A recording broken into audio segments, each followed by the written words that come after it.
Nous sommes aujourd'hui réunis pour ce webinaire qui s'inscrit dans le cadre d'un programme que nous avons co-organisé entre Alès Mariapolis et l'incubateur de l'IMT Minales, donc qui se substitue au petit déjeuner de l'innovation que nous faisons habituellement en présentiel hors période Covid. Donc nous avons décidé de pouvoir continuer à garder le lien avec vous, de vous proposer ces interventions sur le format de webinaire. Voilà, donc moi je suis Marc Brachet d'Alès Mariapolis, agence de développement économique. Et aujourd'hui, donc nous allons vous présenter ce webinaire avec Cyril Molina, mais je vais laisser Muriel Durand de l'IMT se présenter et vous introduire le webinaire. Muriel, à toi. Merci. Donc, bonjour à tous. Donc, Muriel Durand, chargée d'affaires à l'incubateur de l'école des mines d'Alès.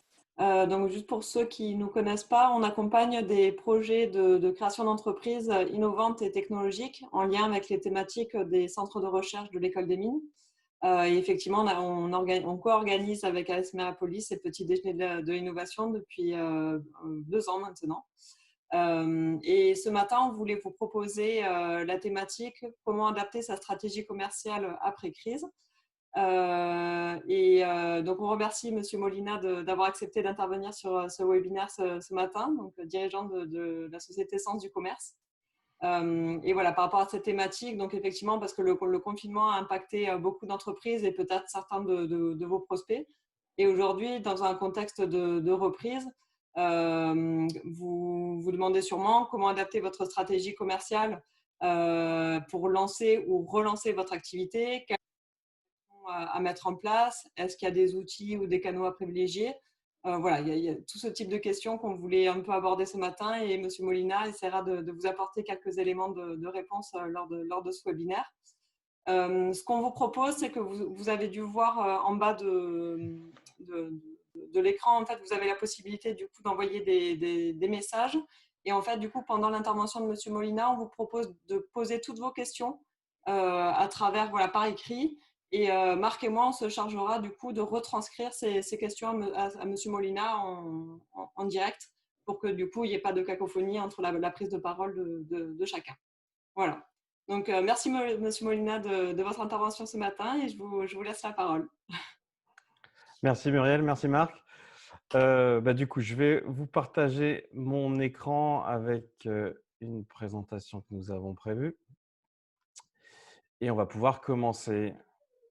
Hop. Donc, normalement, vous devriez voir qu'il s'affiche une diapositive « Booster son développement après la crise ». Voilà, donc on est ensemble pour à peu près 1h30. Donc, je vais faire une petite présentation de qui je suis, du programme de l'atelier, puis après, on va pouvoir commencer. Donc, en 2 mots, donc, je suis consultant pour dirigeants d'entreprise. Je propose des accompagnements en stratégie et développement opérationnel d'entreprise, soit pour des entreprises déjà établies, soit pour des porteurs de projets qui voudraient partir du bon pied. Et j'exerce cette activité depuis 8 ans, après avoir été moi-même aux responsabilités dans des grands groupes, des PME ou des startups. Je ne m'étends pas plus sur le sujet. L'idée, c'est que j'essaye de proposer une méthode, et c'est ce que je vais vous montrer aujourd'hui, qui est de dire qu'on n'avance jamais aussi vite que quand on sait où on va. Et donc, j'aime bien procéder en 2 temps. En tout cas, c'est ma méthode d'analyse, hein. Je vous la propose, après vous la faites vôtre comme vous l'entendez. Mais disons avec une première partie qui concerne plutôt la stratégie, c'est-à-dire quels sont les bons choix, les objectifs que l'on peut se proposer d'atteindre, que vous pouvez vous proposer d'atteindre dans chacune de vos structures. Et ensuite, une deuxième partie qui est un peu plus liée au quotidien, au concret, à l'opérationnel, au terrain. C'est-à-dire comment on fait en sorte que les promesses soient tenues, hein, que les objectifs qu'on s'est donnés soient bien atteints au 31 décembre 2020 et au-delà. Donc, je vais essayer de vous donner quelques astuces sur ce sujet-là. Donc, par rapport au déroulé de l'atelier du jour, ce que je vous propose, du coup, après cette courte introduction, c'est de passer directement à voilà, cette façon de penser, ce guide de réflexion que je vais essayer de vous transmettre. Ensuite, on va voir comment on peut le décliner, voilà, quelques outils ou quelques exercices que vous pourriez faire pour le transcrire dans vos activités, dans vos entreprises respectives, pardon. Et je vais essayer tout au cours voilà, de l'atelier de vous donner quelques exemples pour qu'on puisse se rendre compte un petit peu de ce que ça peut donner. Comme on est en visio, effectivement, c'est un format auquel on s'habitue depuis quelques semaines et quelques mois, mais qui est un peu nouveau par rapport aux ateliers sur Alès avec l'IMT Myriapolis. Voilà, juste quelques petits règles d'usage qu'a déjà expliqué Muriel. Moi, je pense que c'est vraiment intéressant si on peut avoir de l'interaction tous ensemble. C'est-à-dire, n'hésitez pas à voilà, me poser des questions dans la zone de chat, aussi bien sur Zoom que sur Facebook. Et ben, moi, du coup, vos questions me sont transmises et donc voilà, je relayerai tout ça. Enfin, j'essaierai de voir à quel moment est le plus important pour les traiter. Donc, n'hésitez pas, voilà, que ce ne soit pas comme un webinaire sur YouTube, hein, mais n'hésitez pas à susciter de l'interaction. Moi, j'ai signé des accords de confidentialité. Tout ce qu'on se dit ici restera ici. Voilà. Alors, c'est parti. N'hésitez pas à me dire bonjour, hein, dans la zone de chat là, pour voir si vous êtes bien là, vivant. Je vois qu'effectivement, merci Xavier, merci Marie d'avoir fait coucou. Donc, c'est parti sur la méthode d'analyse stratégique que je vous propose. Elle est relativement simple. Elle se passe en 4 étapes qui correspondent au process de vente. Donc, process de vente, c'est ce que vous pouvez avoir, vous, de votre côté, en interne à votre entreprise. C'est ce qui pourrait correspondre au cycle de vie qu'auraient vos clients avec vous. Donc, c'est un peu un effet miroir qu'il peut y avoir entre ce que vous allez proposer, les process que vous allez mettre en place, les techniques que vous allez avoir en interne, ou que vous allez devoir déployer si vous commencez votre projet. Et c'est ce que vont percevoir vos clients en face de vous. Donc, c'est 4 étapes simples avec lesquelles j'analyse les entreprises dans lesquelles j'interviens depuis 8 ans maintenant. Donc, je vais vous les citer. Donc, concept, acquisition, conversion et du coup, repeat. Alors, pour étayer un petit peu tout ça, le concept, je vous propose cette méthode de réflexion parce qu'on va voir qu'elle va nous servir à analyser la stratégie en temps normal, mais aussi pendant cette période d'après-crise. Donc, je pense que ça vaut le coup de passer quelques minutes pour la décrire. Donc, premièrement, le concept, c'est-à-dire quelles sont les cibles que vous adressez dans votre activité. Est-ce qu'on parle de particuliers, du B2C ou de professionnels, auquel cas on parle plutôt de B2B, ou de professionnels qui vont s'adresser ensuite à des particuliers, hein, le fameux B2B2C. Est-ce que dans le cadre de cibles particuliers, vous vous adressez à des catégories socio-professionnelles déterminées, des parents, des enfants, plutôt des hommes, plutôt des femmes, dans quelle tranche d'âge ou avec quelle spécificité? Est-ce que c'est des familles? Voilà, donc il y a des vraies questions à se poser. Dans le B2B, pour les professionnels, c'est exactement la même chose. Est-ce que vous adressez plutôt à des grands comptes, à des PME, à des startups, à des indépendants? En quel nombre? C'est-à-dire, est-ce que vous avez un marché de masse ou est-ce que vous avez plutôt quelques cibles réduites, on va dire un nombre restreint de clients potentiels? Ça, c'est des paramètres importants pour déterminer votre activité. Avant même de savoir ce qu'est la deuxième ligne, hein, la définition des offres. C'est-à-dire, qu'est-ce que vous vendez à ces différentes cibles? Est-ce que c'est des produits, des services? Est-ce qu'ils sont ponctuels? Est-ce qu'ils sont récurrents? Avec quelles caractéristiques? Quel prix? Comment vous le vendez? Donc, voilà tout un ensemble de points qui sont intéressants à définir pour catégoriser votre concept, ce qui vous est propre. Ce qui est intéressant, je fais une petite parenthèse là-dessus parce que c'est une question qui m'est souvent posée, on n'est pas obligé de vendre la même offre à toutes les cibles ou on n'est pas obligé de vendre la totalité de nos offres à une cible donnée, hein. On peut avoir des choses très variées. On avait une entreprise qui travaille dans des meubles, qui est sur Montpellier, une entreprise que j'accompagne qui fait des meubles sur mesure.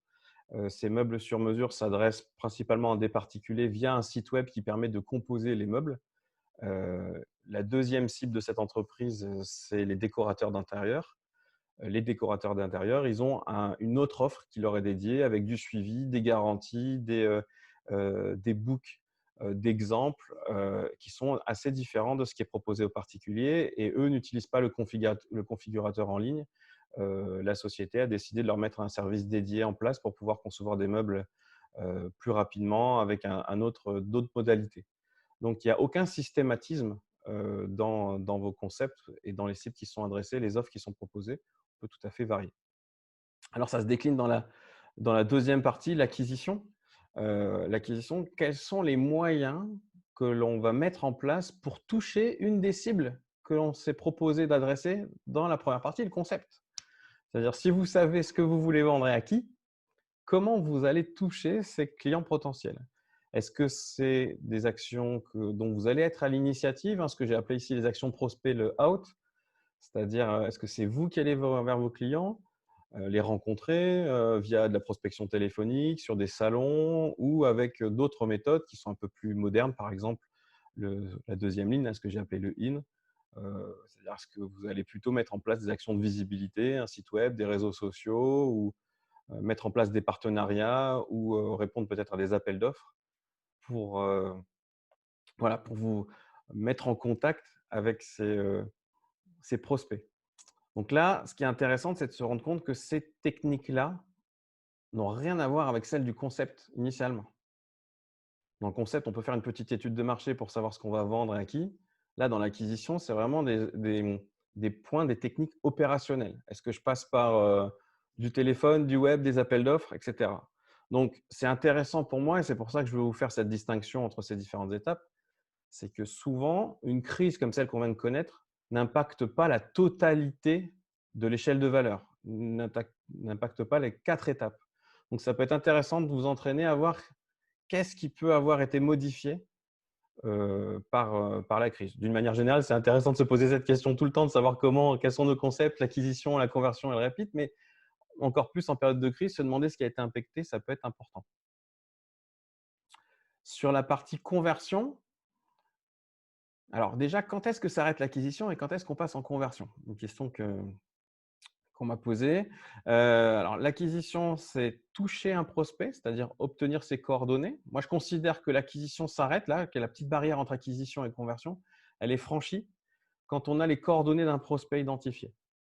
Donc, c'est-à-dire que dès que vous avez récupéré à minima son nom et son mail, si possible son numéro de portable par exemple, on considère que le prospect a été acquis et que donc on veut lui proposer de passer dans une étape de conversion, c'est-à-dire le faire signer. Et encore une fois, cette signature d'un premier contrat, d'une première commande, peut être soit en ligne, on peut imaginer sur un site web par exemple, soit de façon physique, plus traditionnelle, un contrat papier ou un rendez-vous physique qui peut permettre de décrocher le contrat.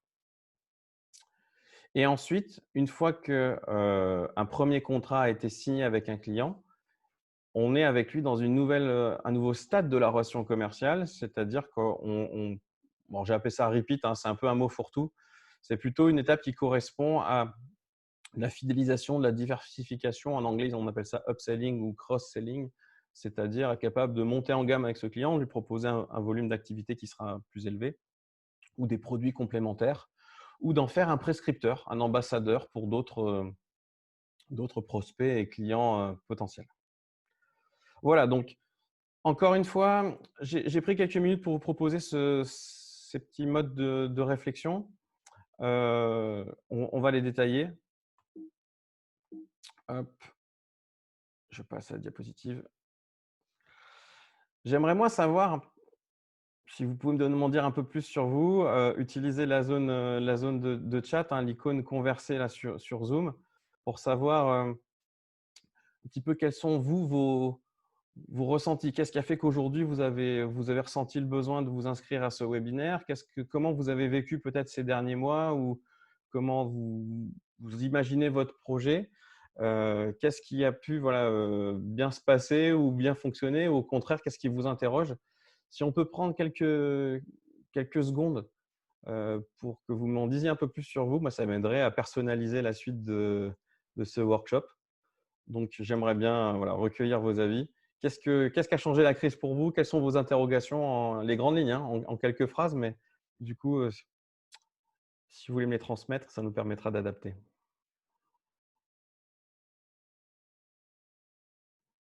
Marc et Muriel, hein, s'il y a des questions sur Facebook, je vous laisse être mes relais, hein, puisque Oui, c'est comme ça qu'on pas s'est de souci, organisé. je ziote quand même en même temps. Hop, euh, c'est toujours le premier avis qui est le plus difficile. Dès qu'on aura le premier, hop, le deuxième sera peut-être plus simple. Euh, hop, ah, un peu de...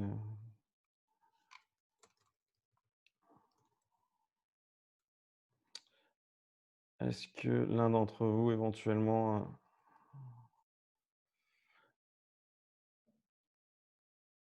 Ah bon, bah... Ok. Bon, sinon, je continuerai hein, sur les différentes méthodes que l'on peut déployer. Oui, sinon peut-être que les questions vont arriver à posteriori. Effectivement, c'est toujours difficile parfois de lancer la première question.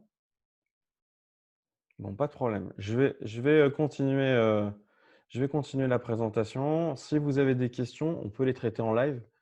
C'est toujours, même pour moi, hein, ça me permet d'interrompre le monologue et de prendre en compte vos interrogations. Donc, en tout cas, je vous y invite, n'hésitez pas. Donc, je continue.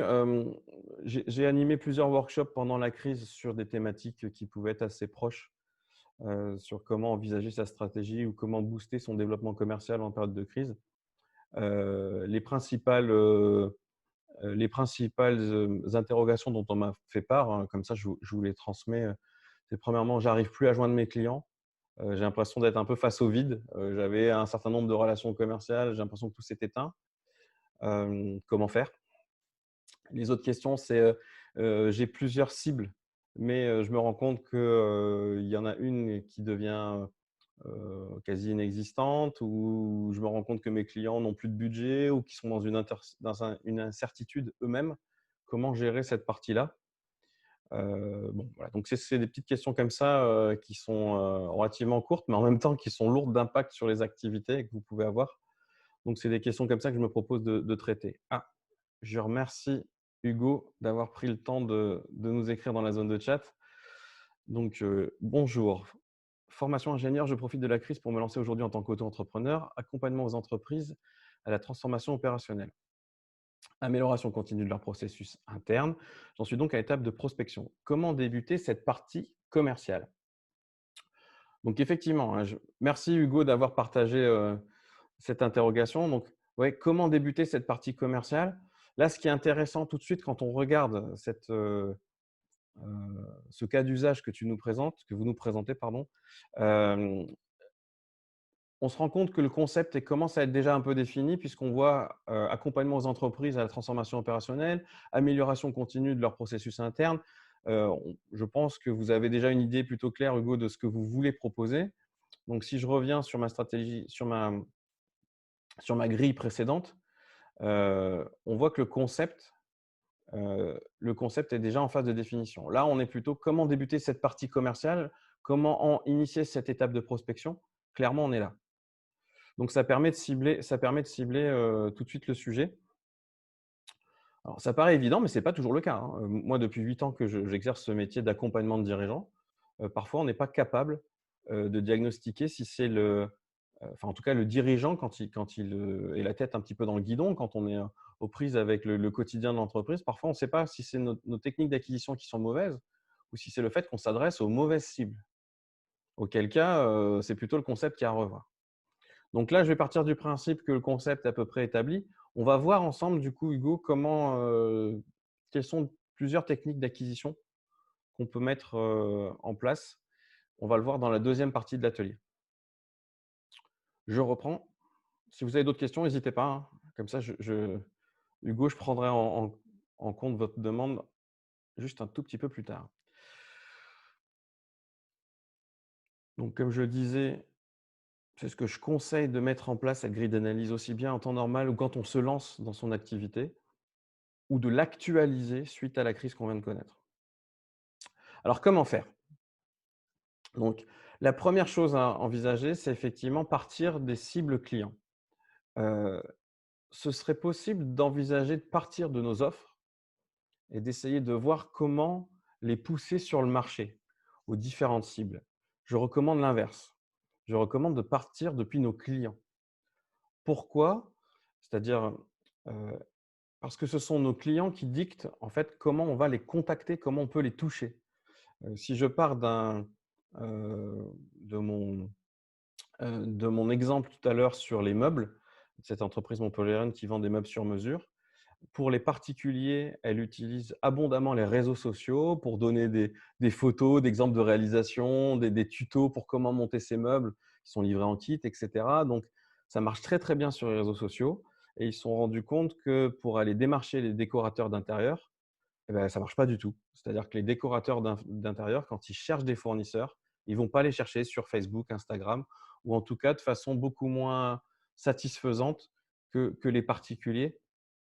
Donc, c'est pour ça que je recommande de ne pas partir d'une offre et d'essayer de la pousser vers tous les clients, avec les mêmes moyens, mais plutôt de partir du client, de se demander quel serait le meilleur canal pour le toucher et du coup de mettre en place, les bonnes solutions sur cette base-là.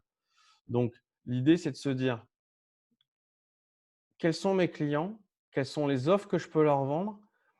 Quels sont les indicateurs et résultats chiffrés que je me propose d'obtenir avec eux pour choisir les bons plans d'action?» Donc je prends quelques secondes de plus sur, les offres. Les offres ont pu être impactées par la crise, hein. J'ai un exemple là d'une société que j'accompagne sur Toulouse, qui, vendait un certain nombre d'automates, de robots. Vous savez ce qu'on appelle l'IoT, hein, l'industrie des objets. Et depuis le début de la crise, l'usage qui a été fait de ces outils a été totalement réimaginé dans les entreprises clientes. Et du coup, depuis la crise du Covid, cet entrepreneur vend beaucoup plus de services, de formation, d'aménagement, de tutos, de modification des programmes qui permettent justement de piloter ces robots. Alors qu'avant la crise, on était plutôt sur des usages standards avec des produits qui étaient sur et stagiaires et qui étaient vendus. Donc, on est passé plutôt d'une vente de produits, à l'époque, qui faisait à peu près 80-20, 80% de produits et 20% de services. Depuis le début de la crise, il est entre 40 et 45% de vente de services. Donc, c'est aussi une interrogation à vous poser, hein, une question à vous poser. Est-ce que la crise du Covid ne va pas modifier les usages chez mes clients? Et est-ce que du coup, moi aussi, je ne dois pas adapter mon offre? Donc, c'est pour ça que je vous l'ai mis là. Heu, je trouve aussi intéressant de se proposer un certain nombre de chiffres dans vos activités. Se dire: «Voilà, quelle va être ma répartition d'activités, en fonction de mes offres et surtout, comme je vous le disais, en fonction de mes clients». C'est-à-dire, combien de pourcentage sur les grands comptes, combien de pourcentage sur peut-être des PME ou des indépendants, quelles sont les offres correspondantes et du coup les différents chiffres d'affaires que vous êtes en droit d'attendre. Donc c'est intéressant parce que ça permet d'adapter après, de se rendre compte, si vous allez tenir ces engagements ou justement d'avoir des signaux, des petits warnings si vous n'êtes pas en ligne avec l'objectif, quoi. Donc j'ai marqué se retourner dans le passé. Effectivement, pour ceux d'entre vous qui sont déjà en activité, je me suis rendu compte que parfois on oublie un petit peu les clients qu'on a traités ou ce qu'on a vendu parmi le passé et que c'est toujours intéressant en période de crise de se le rappeler parce que là-dedans, il y a des gisements justement d'offres que vous pourriez proposer. Donc, parfois, il y a un client qu'on a oublié de longue date, il y a un service ou un produit on vend moins et qu'on a un peu laissé de côté. Ça peut être le bon moment, de se remémorer, ces, ces gisements d'activités qui vont peut-être redécoller, après cette crise. Je ne dis pas que c'est toujours le cas, mais, je suis assez étonné de voir que quand je demande à mes clients quels sont leurs 10 plus gros clients en 2019, souvent ils ne savent pas.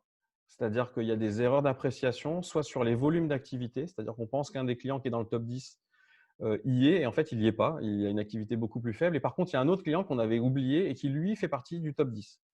Et donc ça peut être intéressant de prendre quelques minutes aussi pour revoir sur, par exemple, les 2-3 dernières années, quels sont les clients majeurs qui ont fait votre activité avec quelles offres encore une fois et d'avoir ça en tête pour, avoir ces clés en fait de tri et d'analyse pour concevoir et imaginer votre stratégie dans les prochaines semaines, les prochains mois.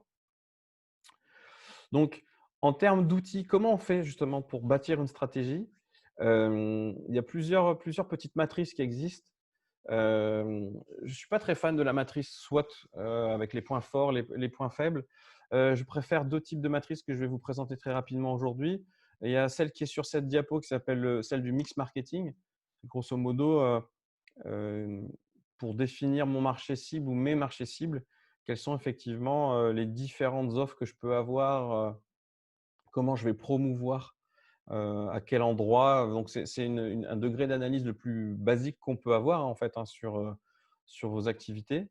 Et après surtout, je voulais consacrer un peu plus de temps sur la partie, Lean Canva, qui est une matrice que vous allez avoir dans pas mal d'incubateurs ou d'accélérateurs de start-up, hem et qui vous permet de voir en un certain nombre de cases, en fait de cartographier les différentes activités.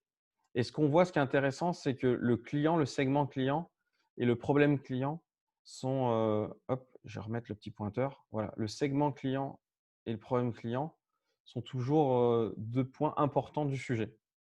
Donc moi, le travail que je fais souvent avec des dirigeants et que je vous recommande de faire, hein, que vous le fassiez seul ou accompagné, c'est de remplir comme ça un petit tableau par cible client, que vous avez ou que vous imaginez.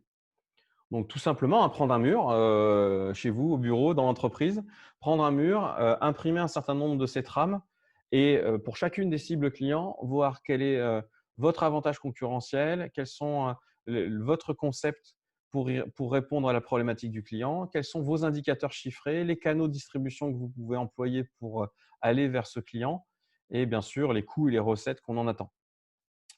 C'est un travail qui est très enrichissant. Ça permet d'imaginer tous les possibles dans l'entreprise, se dire quelles sont les différentes cibles qu'on peut toucher, quelles sont les différentes offres, et surtout de se rendre compte avec les chiffres qu'on va indiquer de ce qui devient réaliste pendant la crise ou ce qui a été impacté pendant la crise. Je viens de faire ce travail avec un client la semaine dernière.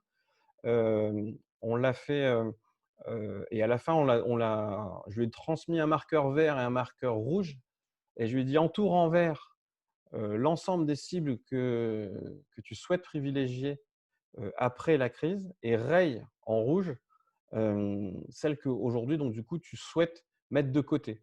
Ça ne veut pas dire qu'on ne les traitera pas à l'avenir, ça veut dire qu'aujourd'hui, il n'est pas pertinent de les envisager comme prioritaires.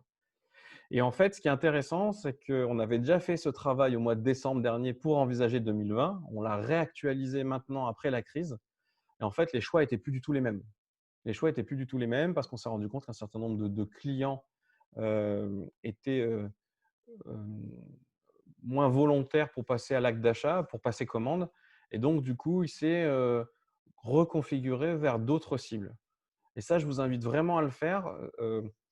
C'est pas parce qu'on a une crise qu'il faut simplement accélérer, aller plus vite, plus fort. Ça peut être tout simplement faire des choix et apprendre à dire non, par exemple. Je sais que c'est pas facile, mais ça peut être une bonne idée. Une dernière précision là-dessus, c'est pour lever un paradoxe. Hem, Souvent, quand on veut créer, initier un projet ou quand on veut continuer à développer commercialement son entreprise, on se dit qu'avoir plusieurs fers au feu, c'est une bonne idée. Hein, un peu l'idée d'un barbecue, quoi. Plus on va mettre de brochettes, plus on va avoir à manger. L'idée est triviale. En fait, dans le business, ça ne marche pas. C'est un paradoxe, c'est pas intuitif. En fait, il vaut mieux avoir un nombre restreint de stratégies qui fonctionnent plutôt qu'un grand nombre qui vivotent. Le meilleur exemple qu'on peut avoir pour ça, c'est Google. Il vaut mieux avoir 3 mots-clés qui vont être très bien placés sur Google que d'avoir 20 mots-clés qui vont être en deuxième ou en troisième page. Dans un cas, vous allez avoir des demandes de contact, vous allez avoir des leads. Dans l'autre cas, vous n'en aurez pas. Et surtout en période de crise, pour ceux qui ont eu des chiffres d'affaires qui ont un peu baissé et donc des capacités d'investir qui ont pu réduire, moi, je vous conseille vraiment de vous recentrer. Donc, on a vu effectivement comment initier ces plans d'action. Après, à vous de voir à quelle fréquence vous souhaitez les réactualiser, à vous de voir à quelle fréquence vous souhaitez, comment vous allez animer en fait le commerce dans votre entreprise. Je remarque qu'effectivement, souvent, on est plein de bonnes intentions. On fait ça au début de son entreprise ou on le fait au début de l'année et parfois, ça peut un petit peu se déliter avec les semaines ou les mois qui passent. Je vous donnerai à la fin de ce workshop quelques astuces, quelques outils que j'utilise moi-même ou avec mes clients pour justement essayer de garder un fil conducteur. Je trouve que les plans d'action, c'est un point important à faire vivre au quotidien pour développer son entreprise. Donc ça, c'est ce que je vous disais, tout simplement. Privilégier une ou deux cibles plutôt que d'actionner toutes les offres en même temps. Imaginer et prioriser les plans d'action. J'ai quand même mis cette slide pour dire que quand on a une vraie hésitation, on peut se donner des temps courts pour tester. Quand on a plusieurs cibles ou plusieurs moyens de les démarcher et qu'on ne peut pas tout faire en même temps, ou qu'on ne sait pas quel va être le retour du marché par rapport à notre proposition, par rapport à nos actions, ça peut être intéressant de se dire, ben, ce mois-ci ou ce trimestre, je teste telle action et j'en mesure les résultats. C'est pour ça que je vous parlais tout à l'heure d'objectifs chiffrés. Quelle va être ma capacité à atteindre les objectifs chiffrés dans un temps donné? Je trouve que c'est intéressant de mesurer cette partie-là. Ça peut être aussi une façon de réduire le risque. C'est-à-dire, on se dit qu'on teste, mais pendant une période limitée. Si ça ne marche pas, par exemple de la pub, hein, pour ceux qui essaient de la pub sur Google, des AdWords ou de la pub sur Facebook, ça ne sert à rien de mettre un très gros budget d'un coup tout de suite. Ça peut être plus intéressant de séquencer sur des petites périodes avec des cibles restreintes ou avec des mots-clés restreints et de voir le retour avant de continuer. Ou alors d'essayer un certain nombre de mots-clés avant de choisir celui qui est le plus rentable et de miser un maximum sur celui-là. Bon, c'est pareil sur tous les plans d'action en fait. Donc, j'invite vraiment à… moi, les deux erreurs que je vois le plus fréquemment en termes de plan d'action, c'est ça. C'est pas de chiffre ou pas de durée.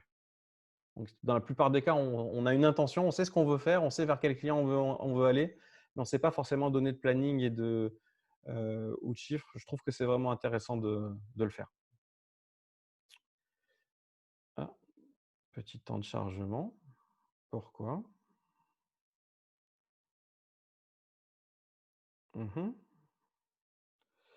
Normalement, bon, ok. Il y a un petit… ouais, bon, c'est rien. Il y a juste un titre qui est passé à la trappe, c'est rien du tout. Donc sur les plans d'action en termes de… ah oui, c'est une slide sur le CRM justement qui a été mangée par la présentation. Je voulais utiliser encore 5 ou 10 petites minutes pour vous donner justement les différents moyens qu'on a de passer à l'action. On a vu un petit peu les différentes stratégies qui étaient possibles, donc avec les cibles, les offres, la priorisation et puis les chiffres à mettre en place. Maintenant, je voulais vous donner un paragraphe qui était un peu plus lié à l'opérationnel, le quotidien, c'est-à-dire comment je peux démarcher des clients voilà, tous les lundis matins quand j'arrive et que j'ouvre mon PC, comment je peux faire pour développer le commerce. Sur la slide précédente, je montrais juste, enfin celle qui a été mangée, je voulais juste vous dire qu'il y avait un outil qui pour moi était indispensable, c'était un CRM. C'est-à-dire, CRM, ça veut dire Customer Relationship Manager. En français, c'est GRC, gestion de la relation client.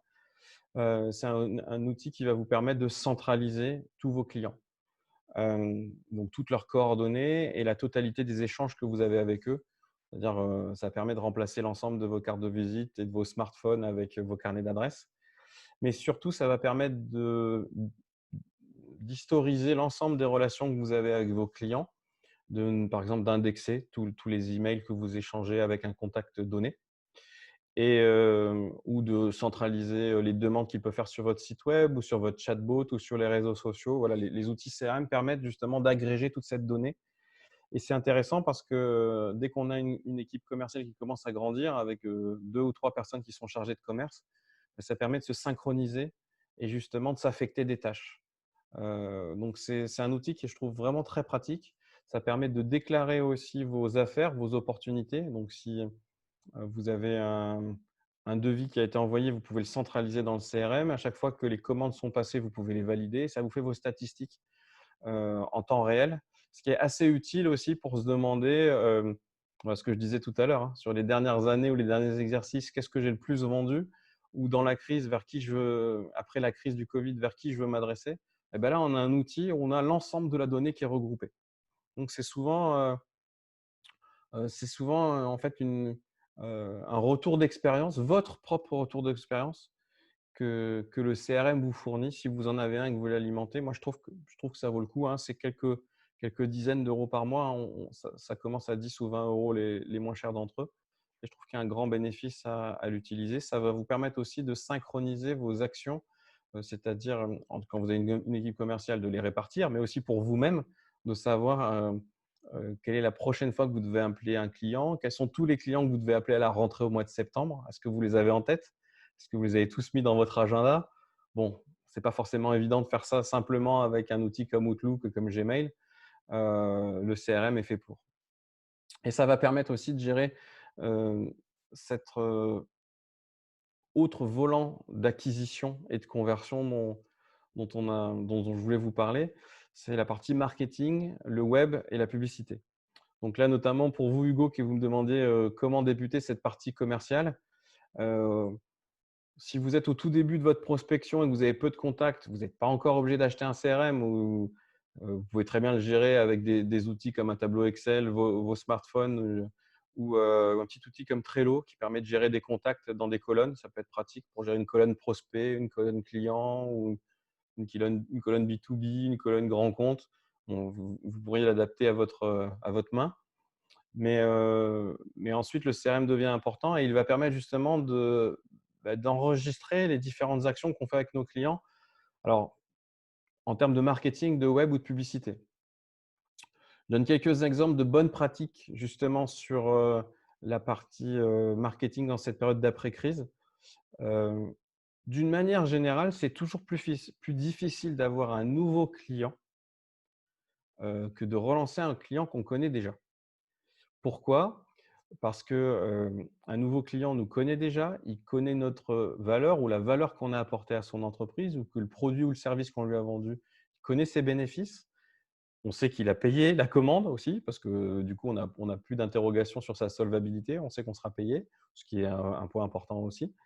Et donc, du coup, il est statistiquement, dans le monde du conseil en entreprise, on dit qu'il est entre 70 et 80% plus rentable de s'adresser à un client existant que d'essayer de démarcher un nouveau prospect. Donc, c'est intéressant, d'autant plus en cette période de crise, pour ceux qui ont déjà une base de clientèle existante. Là, ce que je voulais vous manifester avec cette première petite photo, c'est peut-être que mettre quelques messages, par exemple une newsletter à l'intention de vos clients existants, ça peut être une très bonne idée. On pense souvent à faire de la conquête de prospects, envoyer une newsletter à ses clients existants, ou envoyer des messages sur les réseaux sociaux ciblés pour nos clients en mettant des petits arrobas ou hashtags pour les citer en commentaire ou dans la description du post. C'est vraiment, moi je trouve que c'est ce qu'il y a de plus rentable à faire aujourd'hui. C'est-à-dire, avant de se lancer à l'abordage, déjà cultiver à la base de clients que vous avez déjà. Euh, les newsletters ou les réseaux sociaux, c'est surtout si vous en avez un grand nombre. Moi, je conseillerais toujours d'identifier le nombre de clients restreints, à ce que je disais, peut-être vos 10 plus gros clients ou vos 20 plus gros clients, et de les relancer cette fois-ci de façon très ciblée au téléphone, ou d'aller les voir. Enfin, en tout cas, d'entretenir avec eux une relation privilégiée pour savoir aussi comment la crise les a impactés et qu'est-ce que ça va modifier sur votre relation avec eux. Parfois, voilà, je vois qu'il y a un certain systématisme dans certaines entreprises où on utilise la newsletter pour tout le monde ou les réseaux sociaux pour tout le monde.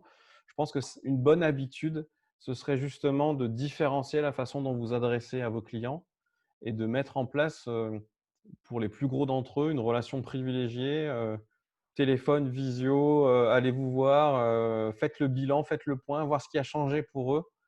c'est intéressant de différencier comme on dit, les canaux commerciaux. Sur l'utilisation des réseaux sociaux ou du site web, euh, ce que je constate, c'est que souvent, c'est vécu comme un impératif. Il faut utiliser les réseaux sociaux ou il faut utiliser le site web.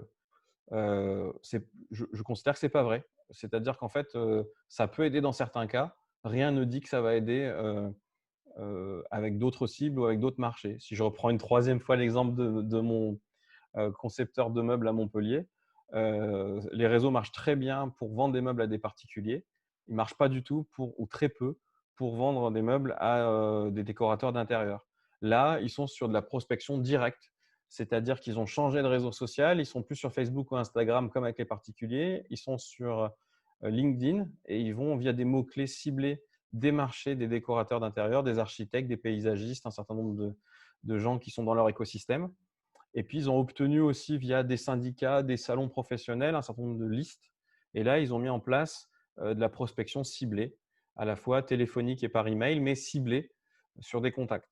Donc, je trouve que c'est intéressant en termes de plan d'action de décliner de façon concrète ce que vous avez vu dans la stratégie. C'est-à-dire, je pense que la bonne pratique que je peux vous transmettre aujourd'hui, c'est de faire les mêmes choix sur les canaux de développement commercial que ceux que vous avez produits sur la stratégie.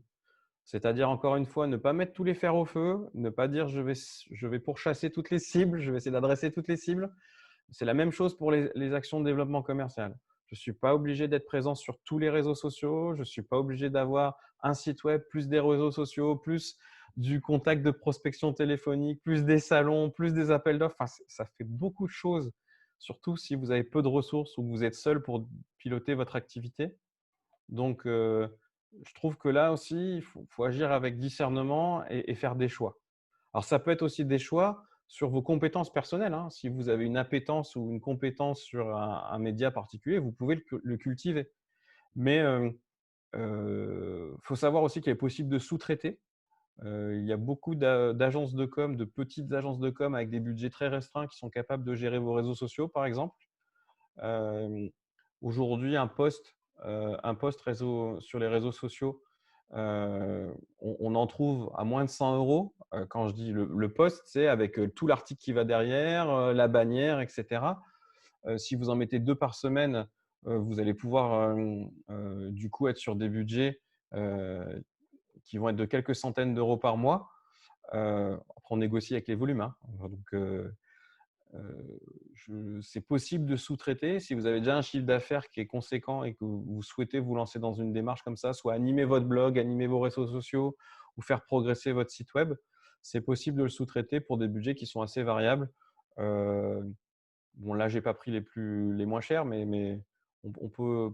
La dernière campagne de réseaux sociaux que j'avais initiée avec un client, c'était de l'ordre de 600 € par mois sur 3 mois. Donc voilà, on était à moins de 2 000 € pour une campagne de réseaux sociaux avec tous les posts, la réponse aux commentaires, enfin quelque chose qui était sous-traité et qui a généré de mémoire, je crois que ça a généré 13 leads qualifiés. Donc en fonction de votre panier moyen, ça peut rapidement être rentable. Donc voilà, c'est juste pour dire que dans votre stratégie de décision, il est aussi possible, si vous souhaitez aller dans une direction mais que vous n'en avez pas la compétence, de le sous-traiter. Encore une fois, peut-être sur des temps courts ou pour essayer ou avec des budgets restreints et de voir un peu ce que ça peut donner. Donc typiquement, Hugo, vous me disiez comment voir voilà, comment vendre votre accompagnement aux entreprises en tant qu'auto-entrepreneur. L'idée, ça va être de choisir le bon canal en fonction de la typologie d'entreprise que vous voulez toucher. C'est-à-dire qu'admettons que ce soit des grands groupes, qui sont les décideurs de ces grands groupes et où est-ce que vous pouvez les toucher. Alors, assez facilement, LinkedIn peut être une façon assez simple de les toucher puisqu'en général, on a les classements par poste opérationnel, entreprise, les noms, etc. Donc, LinkedIn est assez pratique pour cibler des grands comptes. Peut-être que si c'est des PME ou des indépendants, vous allez être plus intéressé par des syndicats professionnels ou des clubs d'entrepreneurs qui vont être avec un ancrage plus local, qui peut être intéressant aussi. Je sais que par exemple, C'est assez facile de toucher des gens dans le BTP parce qu'il y a des syndicats de gens du BTP et qu'on peut leur faire des présentations assez facilement. Voilà, c'était un exemple que je donnais, mais il y a plusieurs syndicats professionnels. Il y a aussi des groupes d'entrepreneurs type BNI, Carbao ou Dinabai, qui sont des groupes d'entrepreneurs de 20, 30 ou 40 personnes qui se réunissent chaque semaine pour partager des contacts. Donc, ça peut être une façon aussi de toucher des entreprises, mais là, plutôt de taille restreinte. Donc, j'ai envie de vous dire, Hugo, voilà, c'est en fonction de vos cibles. Euh, Est-ce que c'est, moi je dirais grand compte, plutôt LinkedIn ou des salons ou voilà, du démarchage direct, aller vers eux. Pareil sur des petites boîtes, mais plutôt avec des clubs d'entrepreneurs ou des syndicats. Voilà, essayez de voir comment vous vous sentez aussi, quelle est votre appétence par rapport à tout ça. Faire un petit discours minimum, hein, un pitch, et puis voir un peu l'accueil du terrain ou du téléphone ou du web par rapport à ce premier discours que vous pourrez avoir. Mais bon, si vous souhaitez qu'on en reparle, n'hésitez pas. Après, je pense qu'on pourra vous passer la parole peut-être de vive voix. Voilà un petit peu. Oui, merci pour votre commentaire. Je termine aussi sur la partie vidéo, YouTube, publicité.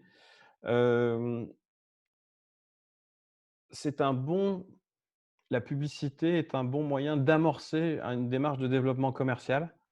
C'est-à-dire qu'en versant quelques dizaines ou quelques centaines d'euros par mois, on peut s'acheter une audience et du coup des prospects. Donc, encore une fois, il faut mesurer le retour sur investissement.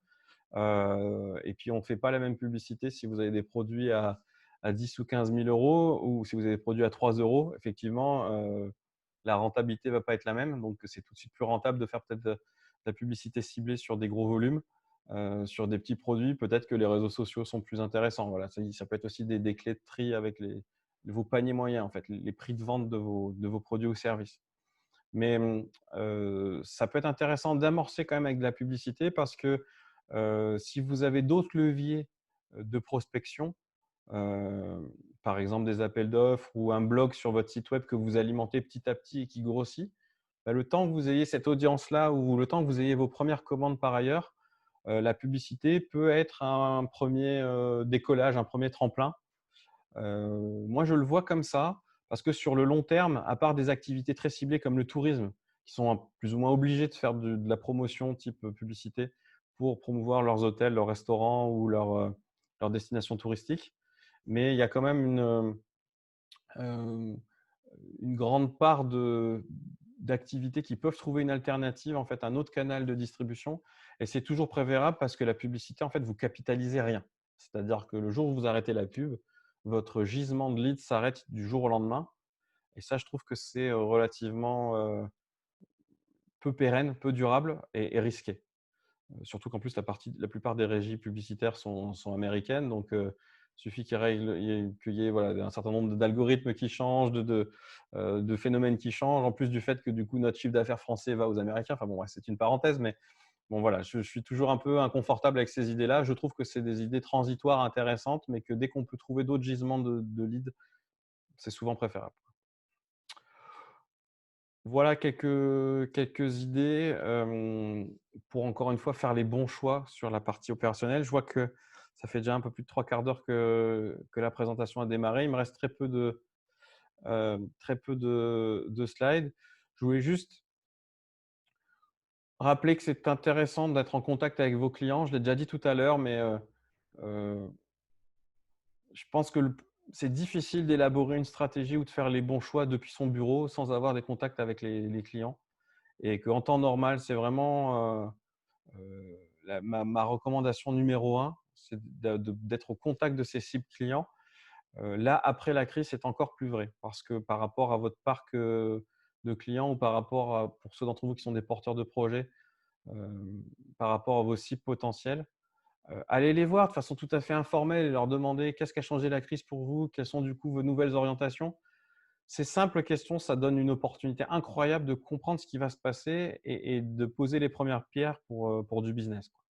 Donc, je dirais qu'aujourd'hui, le plus important, au-delà des méthodes que je vous ai données sur la partie stratégique et sur la partie opérationnelle, la source d'information qui va vous permettre de choisir, c'est quand même vos clients. Donc, je commencerai quand même malgré tout par là. C'est-à-dire, une fois qu'on a cartographié les cibles, bah, c'est tout de suite aller les interroger, quoi. Si vous pouvez faire 2-3 contacts avec chacune de vos cibles clients, pour moi, c'est le plus important. D'autant plus que la crise sanitaire nous a fourni un thème de discussion commun. Ce n'est pas toujours le cas, hein. Parfois, on a l'impression de déranger quand on appelle un client. Et là, on a un formidable levier pour aller les interroger. C'est que on peut leur demander avec tout simplement un peu de compassion humaine. Alors, comment ça s'est passé la crise pour vous? Comment vous l'avez vécu? Est-ce que vous avez fait du télétravail? Est-ce que vous avez été en chômage partiel? Comment ça s'est passé pour vos équipes? Oh, ça nous donne plein de phrases d'accroche qu'on n'a pas forcément d'habitude et qui permettent d'initier un petit peu le débat. Donc moi, j'invite vraiment à commencer les communications sous cet angle-là. Et encore une fois, Hugo, ça peut être une idée pour vous aussi, hein. Je disais pour concevoir son pitch, ça peut être tout simplement dire voilà, est-ce que comment ça se passe pour vous dans la prochaine partie de l'année? Est-ce que vous avez des transformations à venir? Ça peut être une façon d'amorcer le débat. Et du coup, moi, je recommande aujourd'hui de ne pas être dans une attitude de vente trop incisive, mais plutôt être dans la co-construction, quoi. C'est de dire, voilà, comment ça se passe pour vous? Qu'est-ce que je peux proposer en regard? Est-ce que ce que je propose d'habitude convient bien? Ou est-ce que j'imagine convient bien? Ou est-ce que du coup, compte tenu de la situation, je dois apporter une petite inflexion, une modification au sujet? Je trouve que vraiment la période est propice en ce moment pour se poser ces questions-là, surtout que tous nos clients ne sont pas encore forcément à fond. L'activité vient de reprendre enfin pour certains d'entre eux, hein, depuis un mois. L'été va passer, donc on a le temps de poser des questions à nos clients et d'envisager au mieux peut-être la rentrée. Euh, je trouve qu'on a en tout cas une bonne fenêtre de tir pour détecter ces opportunités.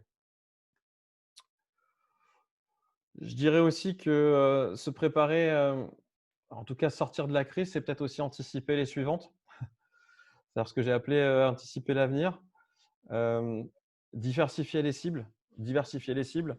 Je vois là un client qui avait un système une appli qui était destinée à des clients publics et des clients privés. Pendant la crise du Covid, un certain nombre de ces clients privés ont eu une baisse d'activité. Les clients publics avaient de toute façon des projets affectés sur l'année. Il y avait des projets qui étaient lancés et du coup, il fallait les faire perdurer. Donc, c'est peut-être l'inverse dans votre cas, hein. Peut-être que vous, c'est les clients publics qui se sont arrêtés et les clients privés qui ont continué. Mais en tout cas, ce que je veux dire, c'est qu'avoir cet équilibre dans vos clients, si vous pouvez l'avoir, c'est toujours favorable. C'est aussi important de se poser la question sur nos modèles de facturation. Est-ce que c'est possible d'avoir de la récurrence avec nos clients? Est-ce que c'est possible d'avoir un système d'abonnement ou de contrat cadre qui sont toujours plus favorables en cas de coup dur? Donc, ça peut… et encore une fois, hein, ce n'est pas parce qu'il y a une crise que ces modèles-là vont baisser. Le cas de mon client toulousain qui vend plus de services, lui est dans ce contexte-là de modèle de récurrence et la crise l'a plutôt amplifié. Donc, voilà, au moment de vous interroger encore une fois sur votre concept, ça peut être intéressant de vous poser ces questions-là. Voilà, c'était ma dernière slide sur ce workshop. Je vous invite vivement, comme je le disais, juste à passer à l'action. Il y a une vraie prime à l'action, hein, entre ceux de vos confrères qui vont se poser un petit peu trop de questions et ceux qui vont agir, questionner les clients. Il n'y a pas photo, hein. Dès qu'on agit, on produit des résultats. Donc, puis en plus, à titre personnel, c'est plutôt satisfaisant d'être dans l'action et de voir qu'on obtient des réponses de ses clients, même si elles sont négatives. Au moins, on le sait, on peut passer à la suite. Donc, c'est plutôt ça auquel je vous invite. Merci Cyril pour cette présentation. Ce que je peux vous proposer effectivement, c'est si vous avez des questions à nous les poser via l'outil questions-réponses, mais je peux également, s'il y en a qui le souhaitent, vous ouvrir le micro pour vous donner la parole, donc pour vous exprimer. Donc, n'hésitez pas à me solliciter via l'outil converser aux questions-réponses et je pourrais, dans ces cas-là, vous donner la parole.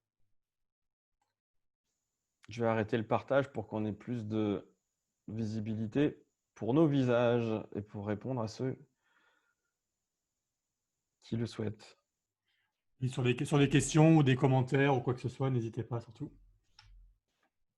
Oui, moi, j'ai aucun problème à répondre voilà, à des questions, même si elles sont très ciblées sur vos entreprises. N'hésitez pas, au contraire, hein, c'est tout l'intérêt. Au contraire, il faut en profiter justement. Hop.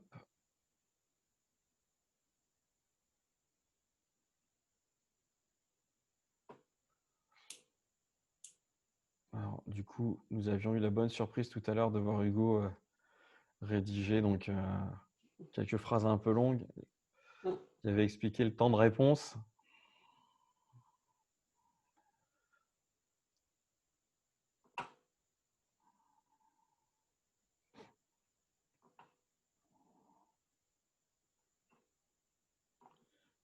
Juste pour préciser en 2 mots que mon métier, à la base, c'est d'être coach en accompagnement de dirigeants. Donc là, aujourd'hui, dans le cadre de ce workshop, je fais un discours qui est plutôt généraliste.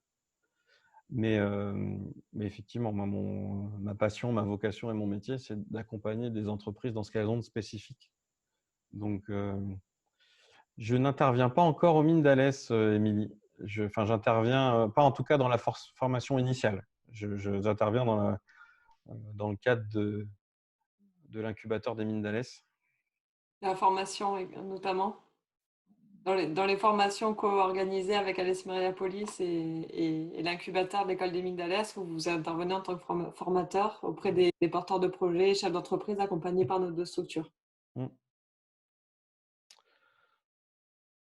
Donc, hop. Si vous avez une question, Émilie, n'hésitez pas, hein. Plutôt d'attendre la prochaine formation. Qui aura lieu, je pense, le 15 septembre sur comment construire un réseau influent en respectant ses valeurs. Donc, effectivement, on sera sur la partie plus dédiée aux canaux d'acquisition, hein, cette fameuse deuxième brique que j'évoquais dans mon modèle d'analyse. Ah, ok. Pas de souci. Mais qui dit financement dit bonne stratégie. C'est ce qu'on leur souhaite.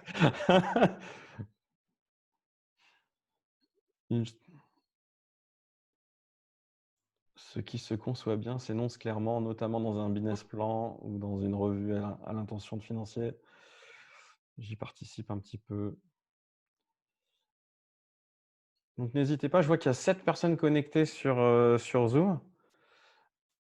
Donc,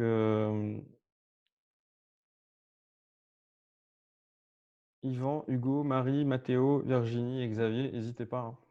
Si vous voulez expliquer un peu votre activité, votre projet ou entreprise et poser des questions spécifiques par rapport à votre propre stratégie ou à votre plan d'action que vous comptiez mettre en place dans les prochains temps, n'hésitez pas à profiter de la disponibilité de M. Molina. En quelques phrases, ça peut être voilà, votre activité, en fait, ce qui marche ou marche moins bien. Ça peut être une idée. Et ensuite, ce qu'a changé la crise, quoi.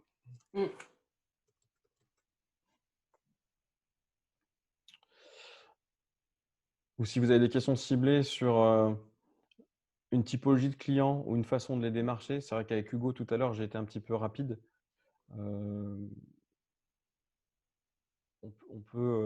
On peut détailler un peu plus une stratégie d'acquisition sur LinkedIn, par exemple, ce qui est recommandable, ou sur les réseaux sociaux, ou sur un blog. Là, j'ai pas mal d'exemples à vous donner. C'est juste que dans le format court, j'ai un petit peu condensé. Mais si l'un d'entre vous en a le besoin, je pourrais du coup détailler un peu plus. Moi, j'en ai peut-être une, notamment pour un ou 2 porteurs de projet je crois, qui sont connectés. Vas-y. En tant que porteur de projet, quand on n'a pas encore créé l'entreprise et qu'on n'a pas encore vraiment fait sa preuve de concept et peut-être qu'on manque encore de crédibilité, comment approcher notamment les grands groupes ou les PME relativement importantes, comment gagner en crédibilité et quelles sont les stratégies à privilégier ou le positionnement à privilégier. Ok. Donc, effectivement, la première… merci Muriel. La première chose, c'est que L'amorçage est le plus dur en fait, parce Mm. que dès qu'on a amorcé, dès qu'on a conquis un premier client, on a un argument qui devient existant et qu'on n'avait pas avant, c'est de se dire je travaille déjà pour l'un de vos confrères ou je travaille déjà pour la société X ou Y.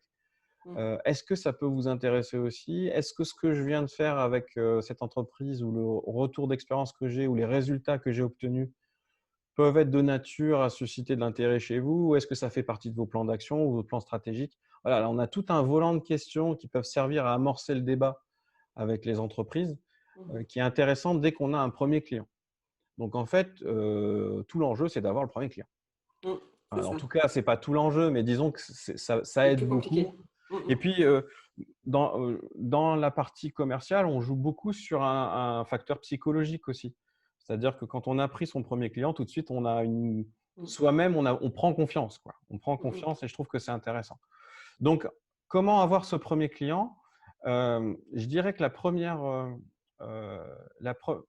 pour moi, il y a deux directions à cultiver. La première, c'est dans l'action. D'être dans l'action, encore une fois, je le répète, mais ça ne sert à rien d'être trop préparé, d'avoir trop de sites web, de réseaux sociaux, des plaquettes, des cartes de visite. Aujourd'hui, vous n'avez pas de carte de visite, vous avez une page LinkedIn, ça va très bien. Si vous avez un site web, c'est super, mais s'il est en préparation, en travaux, ça ne vous empêche pas de contacter des grands comptes non plus. Pourquoi? Parce que pour moi, la deuxième direction qui est importante, c'est que dans une première prise de contact, alors avoir le moyen que vous allez choisir, hein, LinkedIn, un salon professionnel, tous les moyens sont bons là. Si vous avez ciblé 2 ou 3 entreprises qui vous intéressent, tous les moyens sont bons pour parvenir à ce contact, quoi. Donc, par contre, ce qui est important, c'est de se dire quand vous allez avoir la personne au bout du fil ou quand vous allez avoir en face de vous, moi, l'erreur que je constate le plus souvent, c'est d'être dans une attitude de vente. Voilà, donc nous, on est là pour vous vendre ça, on a tel produit ou tel service, c'est génial, vous allez voir, ça va vous dépanner. Ou alors, on est innovant. Oui.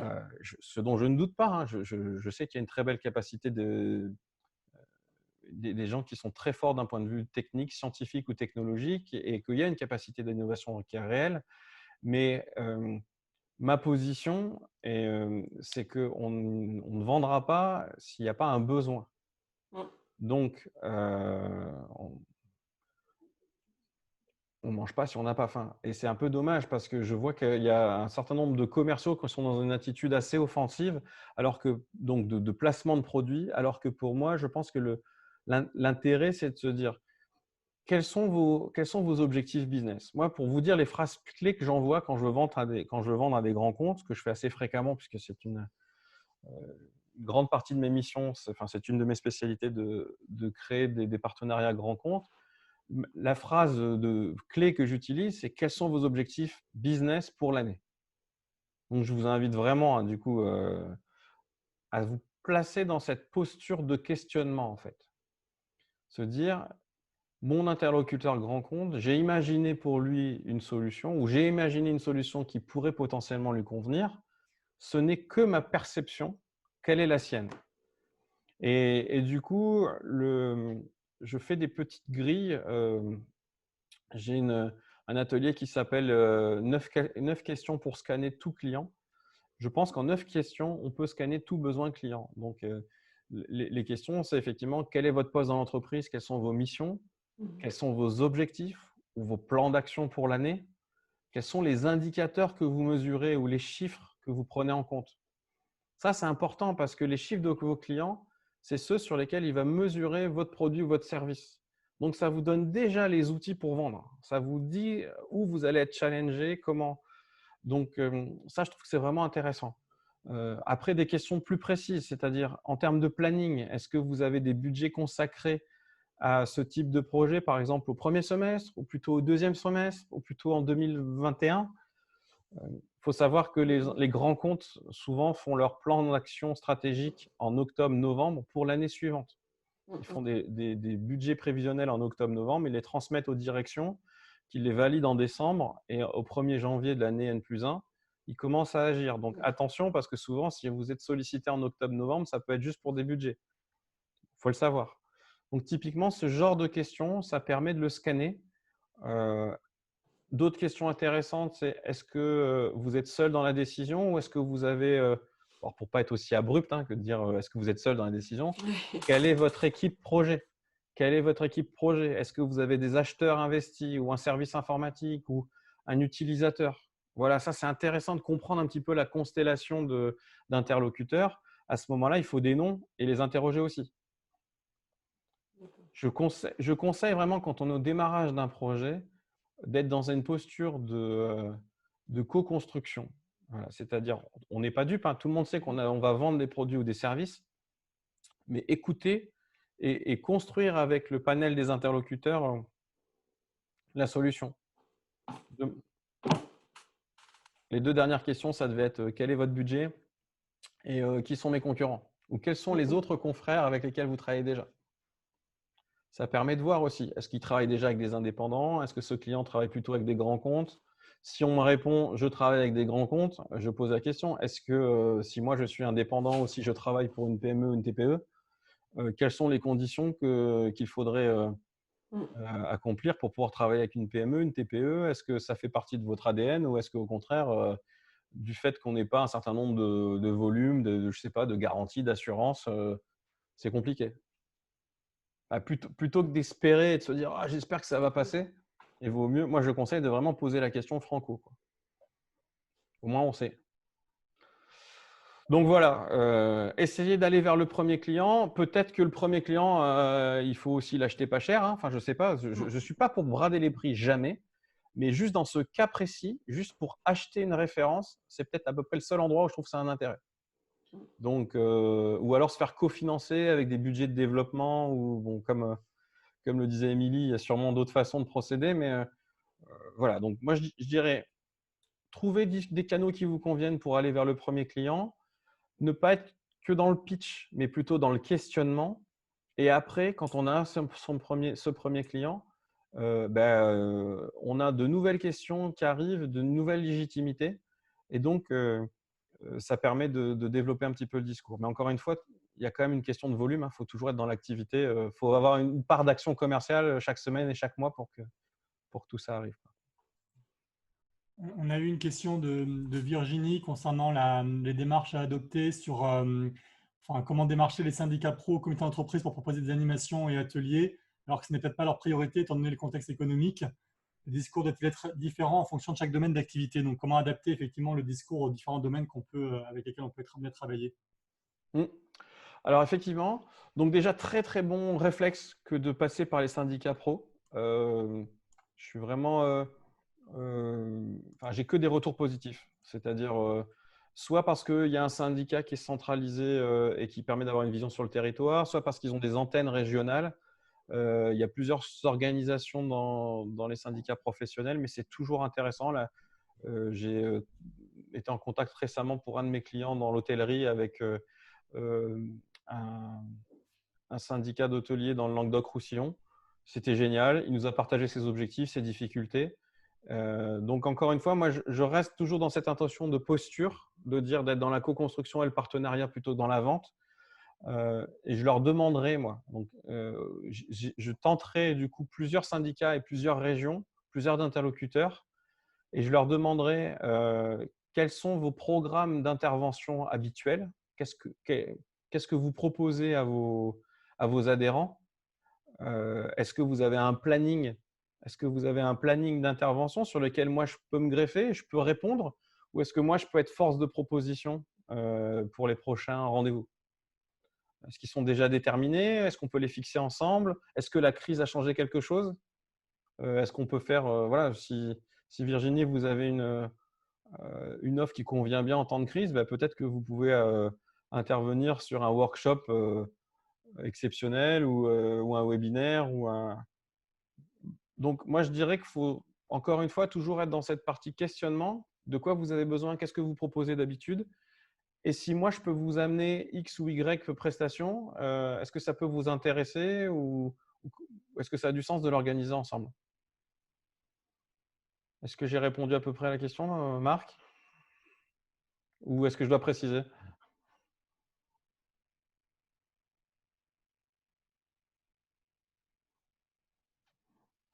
Mathéo, votre question, je vois que vous avez laissé un petit message dans le chat.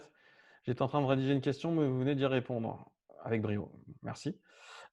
C'était sur quel sujet, Mathéo? Si vous avez d'autres compléments à apporter ou que vous souhaitez, pas de problème, hein. Je suis là pour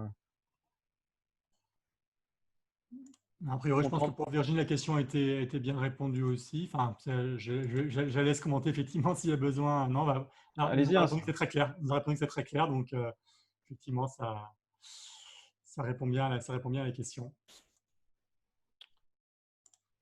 N'hésitez pas aussi à me dire dans vos questions dans quel domaine vous êtes, parce que ça peut m'aider sur des réflexes ou euh,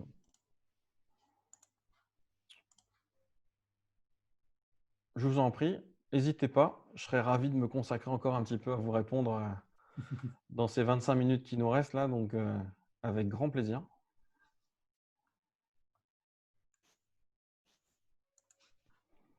Et Mathéo, je sais que vous n'aviez pas pu être là à la dernière formation, donc bon, voilà, comme ça au moins.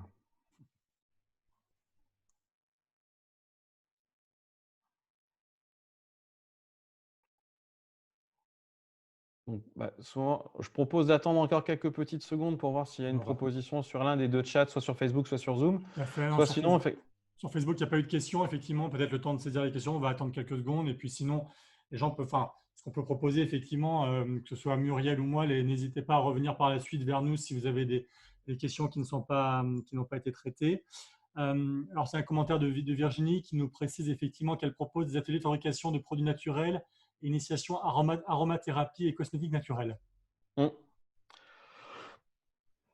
Bah oui, là, ça m'inspire quelque chose immédiatement, mais vous en ferez ce que vous voulez, Virginie, hein. Moi, je vous donne juste un certain nombre voilà, de sujets qui me passent par la tête. Après, vous voyez si c'est adapté pour vous ou pas.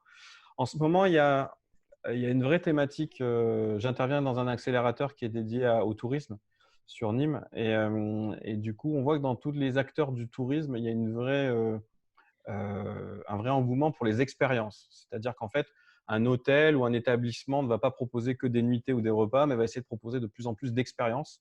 Et il y a un vrai engouement sur ces sujets-là. Alors, vous allez me dire quel est le rapport avec les projets, enfin les produits que vous proposez. C'est que du coup, il y a de plus en plus de plateformes qui proposent des expériences. Il y a Airbnb Experience qui vient de se lancer. Il y a effectivement tourisme expérientiel, absolument. Mais dans le bien-être, c'est pareil. Il y a un certain nombre de plateformes qui recoupent les deux.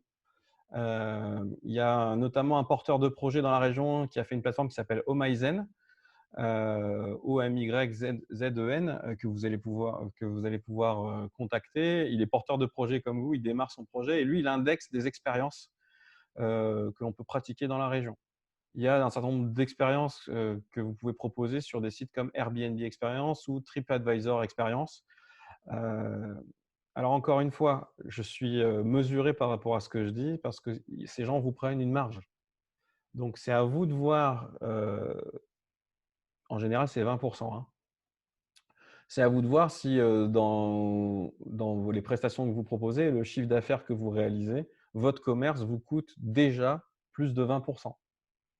Je trouve que c'est comme ça qu'il faut le voir. Parce que si vous consacrez plus de 20% de votre chiffre d'affaires à faire du commerce, eh ben, du coup, TripAdvisor Experience, Omyzen, Airbnb Experience et d'autres plateformes que je ne connais pas, que je n'ai pas citées, mais que vous allez découvrir si vous le souhaitez, du coup, vont devenir tout de suite beaucoup plus rentables. Parce que par rapport au temps que vous y consacrez, eux vont peut-être pouvoir vous ramener des clients avec un coefficient qui est déjà connu. Si par contre, vous avez des partenariats géniaux où on vous rapporte des clients gratuitement parce que vous avez en place localement des apporteurs d'affaires ou une notoriété qui est grandissante, peut-être que donner 20% de votre chiffre d'affaires à des plateformes comme ça n'a pas de sens. Et dans quel cas, dont acte, tout va bien, quoi. Mais bon, voilà, c'est vrai que il y a de plus en plus de plateformes de mise en relation sur Internet. Pour la marge, ce n'est pas terrible parce qu'en général, on lâche, on concède une partie de notre marge. Pour le chiffre d'affaires, ça peut être intéressant malgré tout parce qu'il nous rapporte un volume d'activité voilà, qui peut être complémentaire, quoi.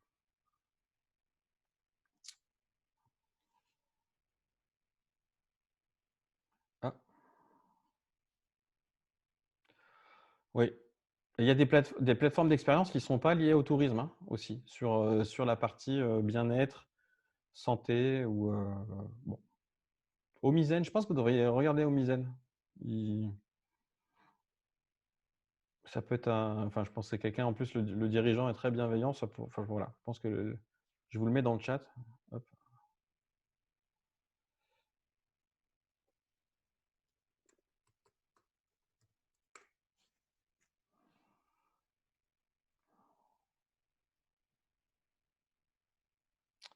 Y a-t-il d'autres J'ai l'impression qu'on a fait le tour des questions.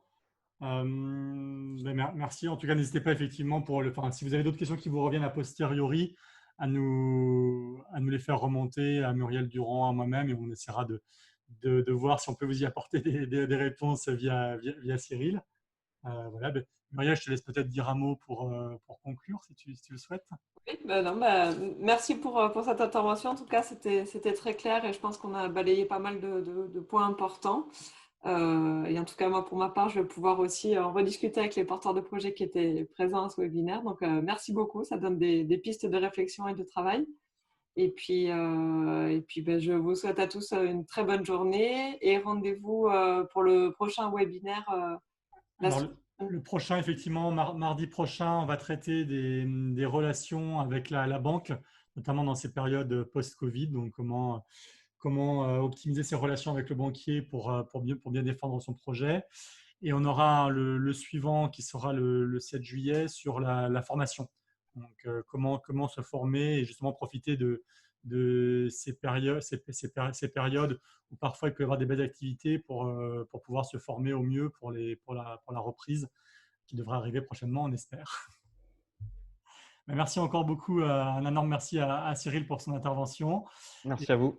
Et puis voilà, n'hésitez pas pour les gens qui auraient des questions à revenir vers nous par la suite. On vous souhaite une excellente journée Merci à beaucoup tous. et bonne journée. Merci. Bonne prise de commande. Merci. Au revoir. Au revoir.